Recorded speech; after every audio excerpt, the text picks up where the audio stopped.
বুধবার ধানবাদের তোপচাচিতে টহলদারির সময় পুলিশের গাড়ি লক্ষ্য করে এলো পাথারি গুলি ছোড়ে মাওবাদীরা। মারা যান পুলিশকর্মী গণেশ্বর মাহাতো। গুরুতর আহত হন ১৩ জন পুলিশকর্মী। তাদের মধ্যে ৬ জনের অবস্থা আশঙ্কাজনক। তাদের রাঁচি নিয়ে যাওয়া হয়। খবর পেয়ে ঘটনাস্থলে ছুটে যান ধানবাদের এসপি রবিকান্ত এবং आईजी बोकारो मुरारीलाल मीना। हमारे जो नक्सलबंदी के दौरान जीटी रोड में तोपचाची के नज़दीक जवान पेट्रोलिंग में निकल रहे थे और टाटा 407 गाड़ी में थे। इसी दौरान एम्बुश हो गए।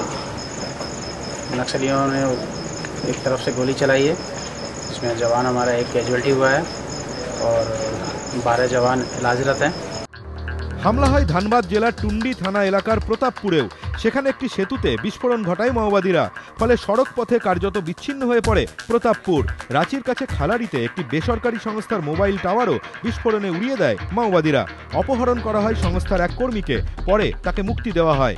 অপারেশন গ্রিন হান্ট বন্ধ, যৌথ বাহিনী প্রত্যাহার সহ বিভিন্ন দাবিতে মাওবাদীদের ডাকা বন্ধে ঝাড়খণ্ডের মাওবাদী প্রভাবিত এলাকায় ব্যাহত হয় স্বাভাবিক জনজীবন।